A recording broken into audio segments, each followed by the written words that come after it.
when you played them the first time, what would you say was the difference with Pack first half and the second?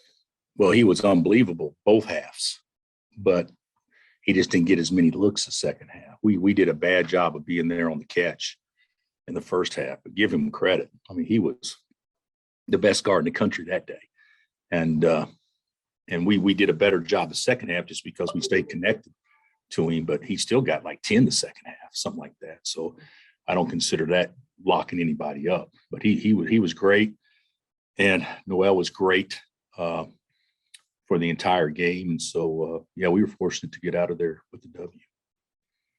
Is that the emphasis this time, just be there on the catch, like kind of like with Gibson?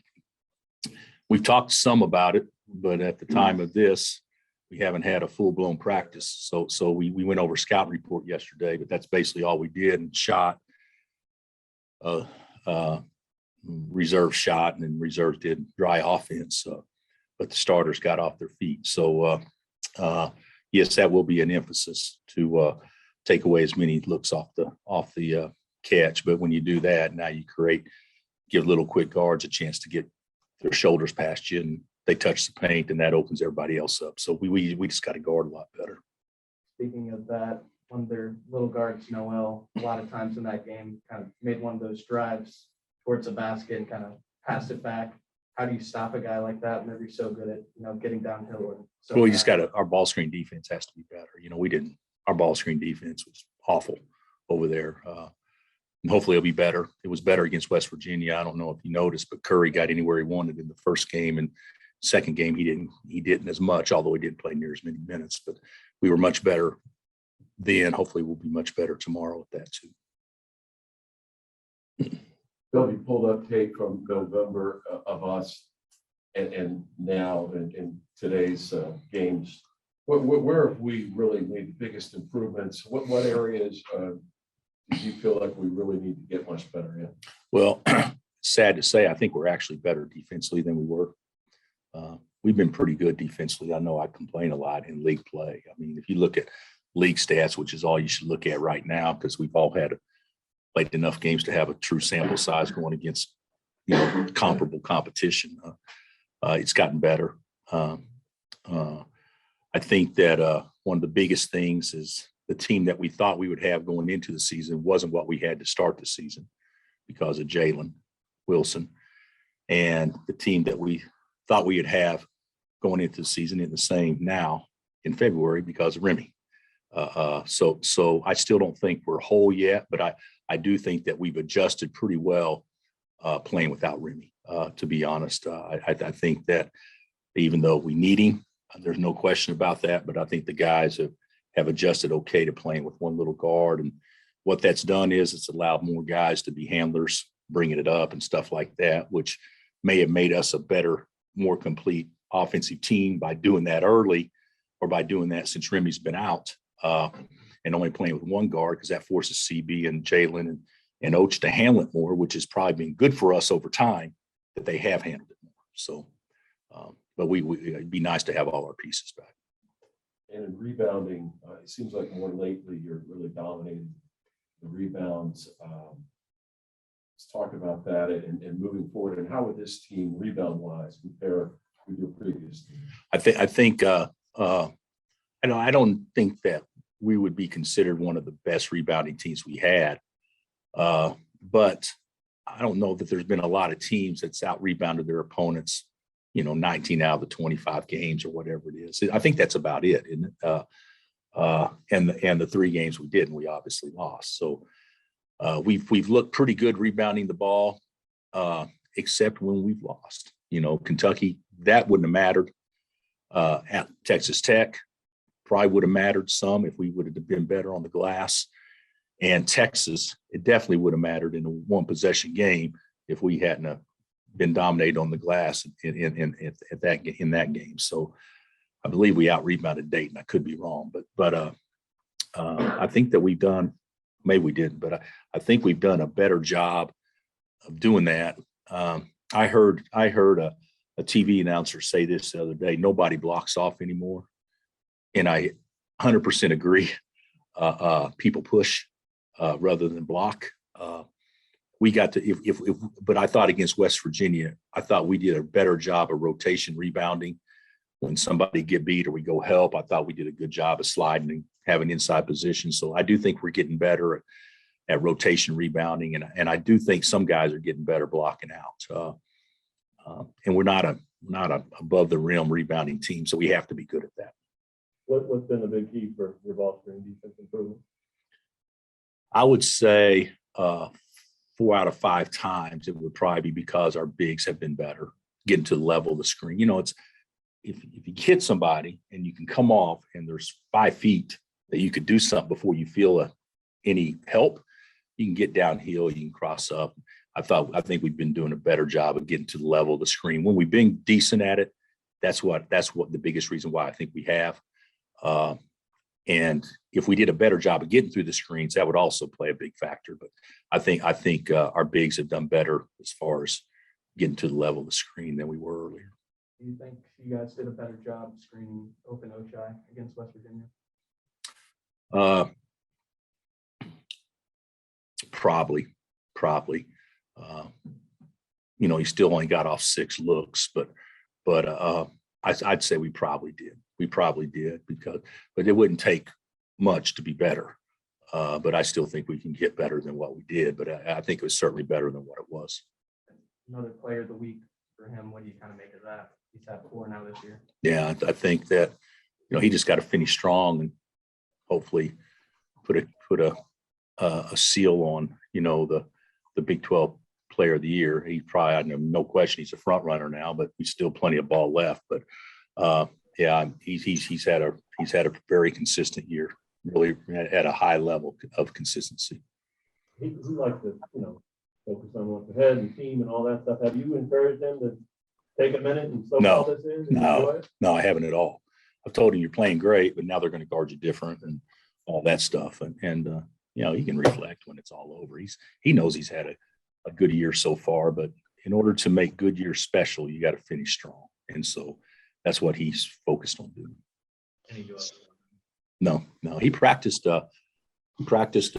limited last Thursday and Friday. But you know, I don't have any update. So limited means he was out there in full contact, but only very few reps. So I don't know where that'll be today or whatever. It's almost to the point I don't ask because I know he'll get out there when he feels comfortable. But you know, it's if we're preparing like we definitely do not have, and then if something happens and we do, then that'd be a nice, pleasant bonus. But I'm preparing like we do not. Talk about playing the one little guard. Obviously, you're trying to get to one rest whenever you can. What can Joe do? Just he is the true point guard there. Yeah, I think probably let other people be point guards too. Whenever Joe is not thinking, he's pretty athletic and pretty effective player.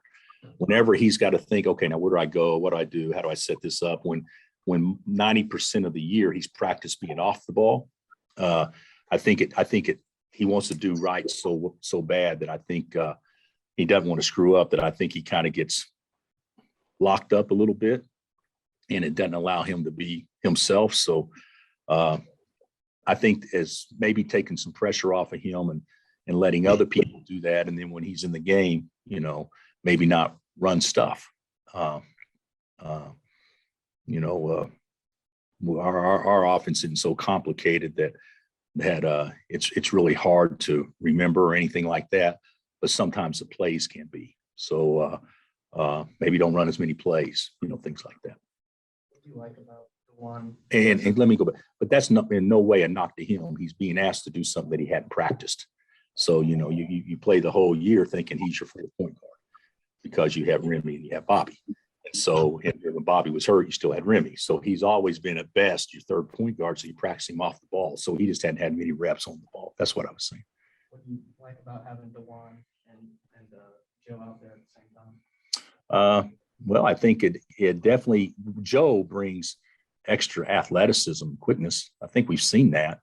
You know, little things like Juan doesn't have to guard the ball coming up the floor, which, you know, now that takes less toll on your body and your number of minutes you're playing than if you did that all the time. So I think they've been okay, and the other thing about Joe, he's so athletic that he's probably a better rebounder than his size too. He had a couple of great rebounds in Morgantown that really led to something. So Coach, is Bobby feeling any better? No.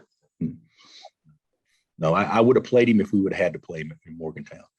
But he can't hurt himself worse. Okay. So we're not putting him in jeopardy, anything like that. But it's one of those deals where, and I've talked to him and his family about it.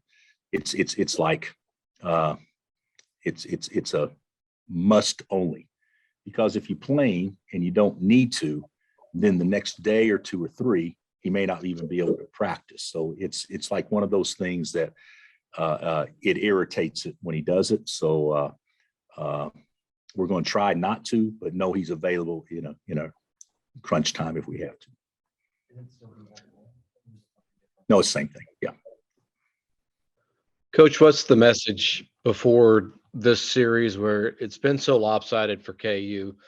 About half the guys really don't know anything about the series except for the first game where K-State had a big lead and couldn't do anything with that in the second half. There was a Jim Woldridge team that came in 06 that wasn't very good, but they kept the score down and found a way to win with a game of the 50s. What do you tell guys before a series that's been so lopsided, but it's sports? I mean, we saw Auburn lose at Florida the other day, and they haven't won there in 14 tries or whatever. And the human element of sports means what from a coach to prepare for a game like this? Well, I don't think our guys really give a crap, or do I, about what's happened in the past in a series. I think that's something that fans and media talk about. I think with Mitch, it's been a 12 or 14 game series, or 28 game series maybe with him. But he's been here 6 years, and this will be the 12th time we played. One was a red shirt, so that's 10, and then you add in probably 2 postseason games, that's 12. So to him, he would be the longest one. But our guys totally respect K-State, and they certainly respect how they competed and how they played against us the first time. They were the better team without question the majority of that game. And I certainly respect how well they're coached, and I respect their year and what type of year they're having. What are they, 6-8 in the league and could easily be 9-5, easily, something like that. And I know we won our fair share of close games, and they've lost their fair share of close games. And it's not that much difference in the teams when that happens. It's just, 1 or 2 possessions. So from CB and from Ochai and from Juan and those guys, there's enough commonality that with the players that they all respect, and they all believe them to be guys that can give us all kinds of problems. And they like their guys, from what I understand, and they spend time with them in the summer and doing all this. So there's certainly some mutual respect there that we have with K-State that we wouldn't have with some other schools, just because of our familiarity with their respective rosters. So I don't think we'll do our best to do everything we can to get them fired up and talk about the rivalry. But the reason they'll play so hard isn't because of the rivalry. The reason they'll play hard is because they know that they're dangerous, and they know they're, we've got to play them to get to the finish line again.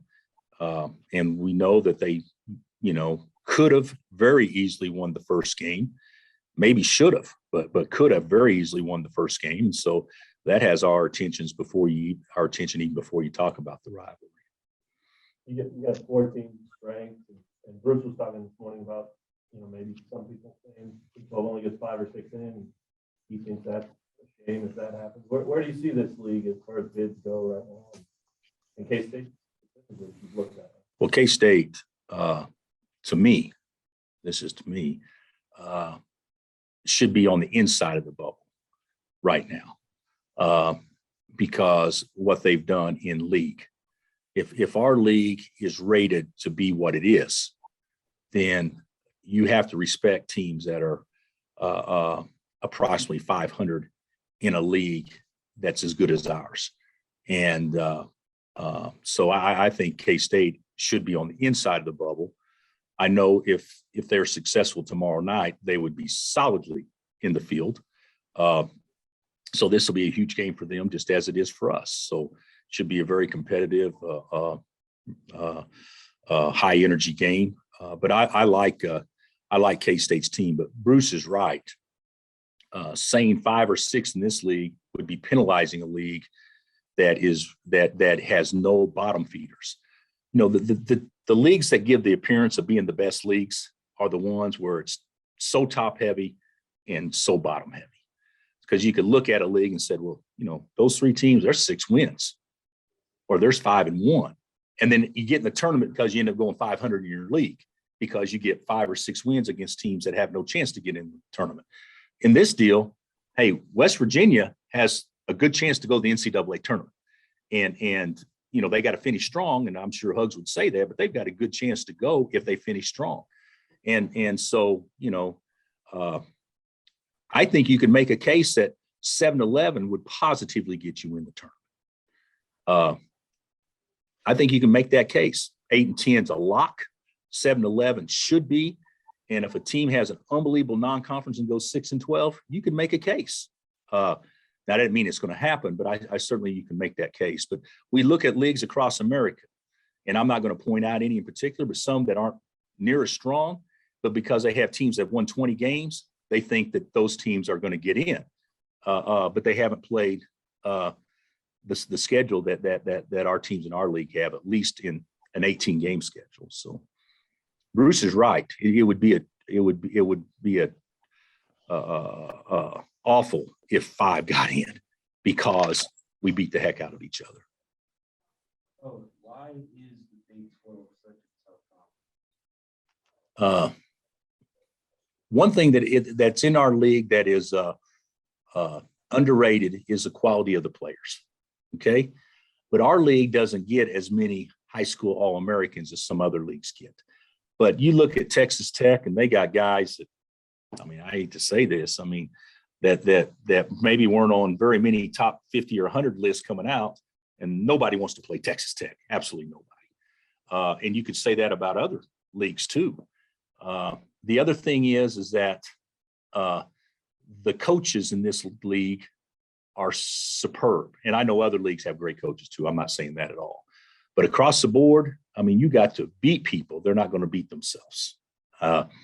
And lastly, defense travels. And we got, you know, 8 or 10 teams in our league, and I won't even put us in that category yet. But I think we potentially could be that could win games by keeping the score under 60. The first 1 to 60 wins. And there's a lot of people in America that do not like playing against that style. So, and when you have teams, the first 1 to 60 wins because the defense is so good, it always keeps you in the game, but it can also keep the other team in the game. And that's why you have so many close games. And that's why you have so many 1 or 2 possession games. So it's a great league. It deserves all the credit that it receives in being a tough a league as it is. What do you think about Mark's chances of maybe winning Coach of the Year? National Coach of the Year. I would say he's definitely in the conversation. There's some guys out there that have had great years. Don't get me. I mean, Bruce at Auburn and Mark again, and you can make a case for Scott at Baylor. You know, and there's or Matt. You know, you can make a case for a lot of guys that have had their teams probably exceed what the expectations are. But I would say Mark has to be on the short list with everybody. Did you see the practice or whatever you want to call it in the Michigan game? Yeah, I didn't see it live. I saw it right after. Yeah. Did you have any reaction? Yeah, it was bad. You know, hated seeing it. It's very unfortunate. And, you know, problem is that there's so many people involved in it. You know, a lot of players are going to be involved with something that had nothing to do between the lines. So, yeah, it's unfortunate. I know everybody could wish they could hit the replay button on that one. 23rd Street Brewery proudly presents the Bill Self Press Conference. 23rd Street Brewery is a full-service brew pub. Great food, great drinks, great fun. Dine-in, carry-out, or curbside pickup available. In Lawrence at the corner of Clinton Parkway and Castle Drive.